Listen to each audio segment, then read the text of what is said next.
The news day continues here on One News Now. I'm Pauline Verzosa. Mary Jane Veloso is coming home.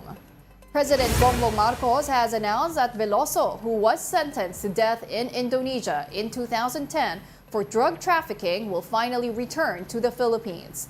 In a statement on Wednesday, Marcos credited over a decade of diplomacy and consultations with Indonesia for delaying Veloso's execution and securing her homecoming.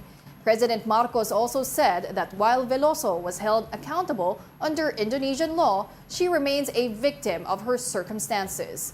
Marcos expressed gratitude to Indonesian President Prabowo Subianto and the Indonesian government, highlighting the strong partnership between the two nations. Lawmakers are now working double time to verify the identity of Mary Grace Patos. The House Committee on Government says it will coordinate with the Philippine Statistics Authority. Aside from a ₱1 million reward, they are now also offering Patos an executive session. And we'll definitely give it. I'm so excited to meet Mary Grace Patos, di ba?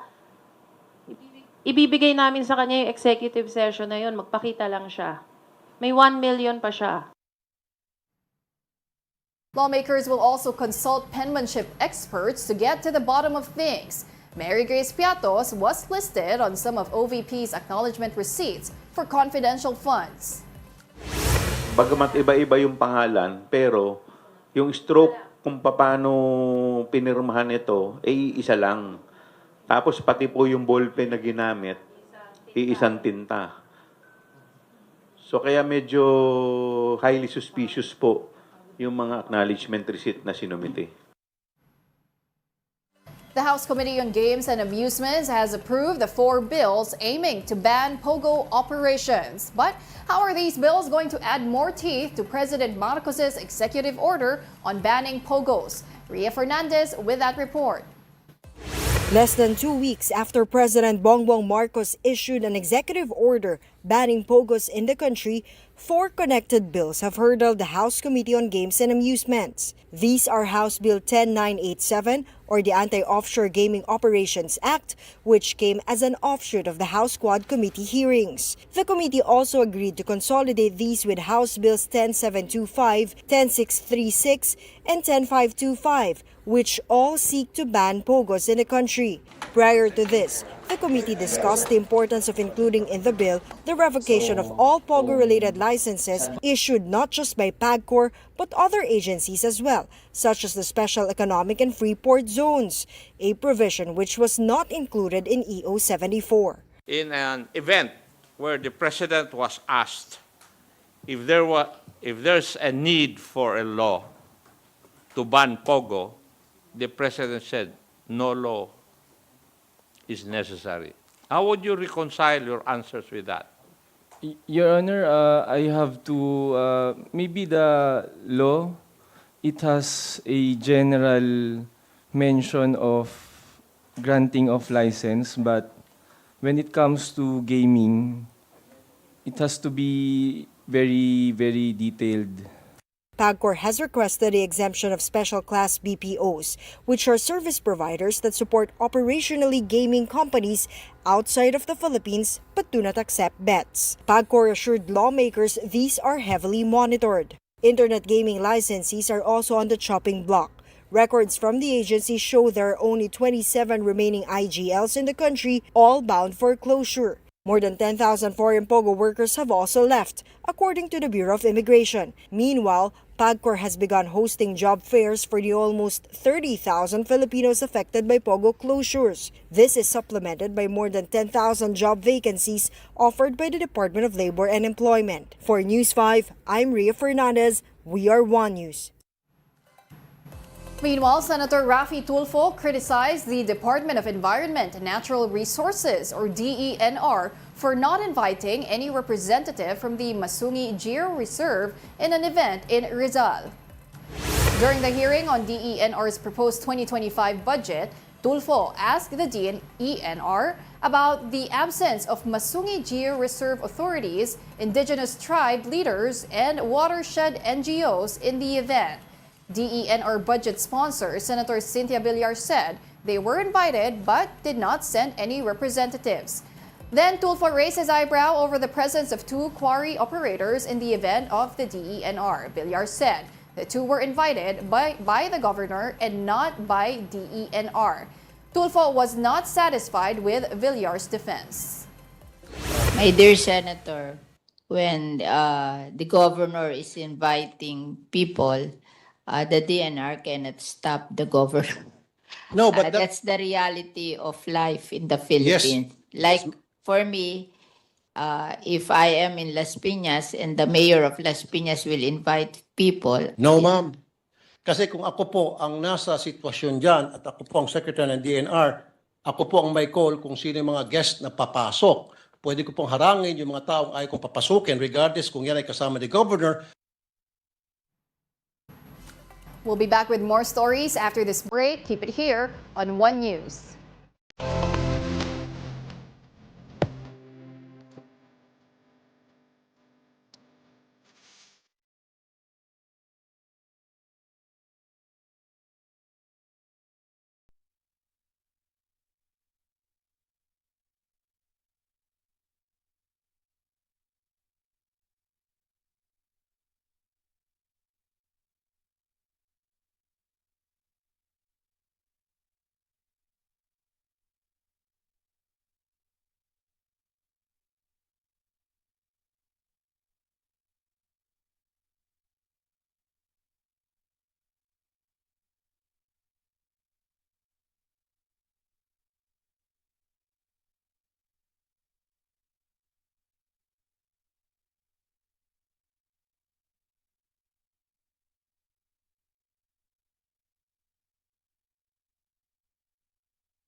Welcome back. You're still watching One News Now. I'm Pauline Verzosa.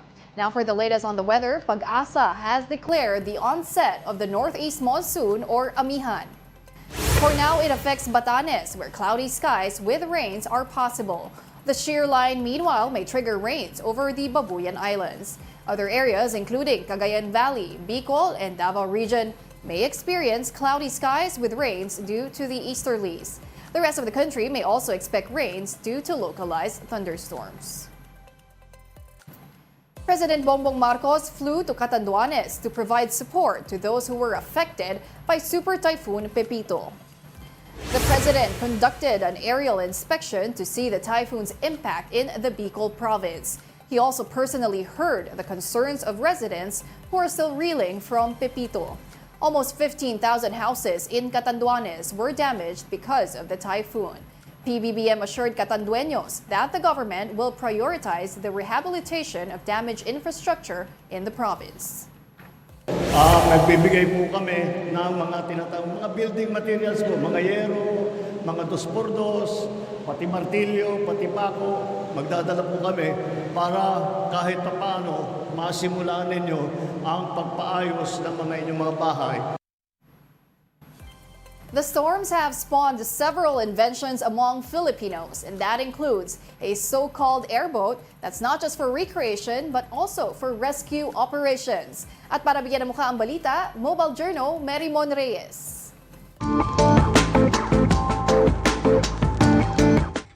Iba't ibang klase ng bayanihan ang nakikita natin tuwing may bagyo. Mula rito, nabubuo rin ang mga imbensyong layong padaliin ang pagtulong gaya ng tinatawag na airboats na magagamit sa rescue operations. A boat with an electric fan that is for recreation and rescue. Ito ang pinakasimpleng explanation sa locally manufactured product na airboat ng Innovatronics, isang research and development company mula sa Antipolo. Gawa sa fiberglass at stainless steel ang airboats at flat-bottomed kaya napapadali ang navigation kahit pa sa 1-inch na level ng tubig. Nasa itaas ang hélice nito kaya hindi raw kailangan mag-alala na maiipit dito ang debris na nakakalat matapos ang bagyo. Mayroon din itong gulong para sa pag-launch sa lupa. Taong 2021, kasagsagan ng pandemya nang maisipan itong buuin ng Innovatronics. Kasabay ng interes sa recreational boating, nabuo ang airboat na layong padaliin ang mga rescue and relief operations. Bukod sa paghahatid ng supplies, pwede pa itong magsundo at hatid ng mga lumilikas mula sa pagbaha. Nakakapagod sa rescuers. Diba kasi sagwan ka ng sagwan eh. Ang pero na ginagawa nila pag ano, nilalagyan nila ng outboard motor ang rubber boat. Pero ang problema ng outboard motor, dahil nasa ilalim siya ng tubig, sira na lahat ng hélice. Kasi nga tumatama pag tinamaan ka ng bato or pag nagre-rescue ka kahit malalim yung lugar, dadaan ka muna sa mababaw, di ba? So doon tumatama yung mga hélice ng mga rubber boats. Hanggang 6 ang kayang isakay ng airboats. Hindi pa ito maaaring gamitin sa karagatan kung saan mayroong strong currents. Pero pinag-aaralan na nila ang mga posibleng development nito. Mayroon na silang 3 hanggang 4 na units na i-release ngayong taon na nasa 700 to 800,000 pesos ang halaga. Umaasa silang maipagpatuloy ang paggawa nito para sa local recreational boating at maging sa community rescue. The one person is priceless. How much is the cost of a human life? Diba? Yun yung kwento eh. You have to ask yourself, if you can save 3 people a year, sulit na ba o hindi? Hindi na lang daw basta kaakit-akit dapat ang mga inobasyon. Dapat na rin isiping mabuti ang purpose nito, lalo na sa oras ng pangangailangan. Mobile journalist Mary Mon Reyes po, hatid ang muka ng balita. And those are the top stories of the hour. I'm Pauline Verzosa. We are One News.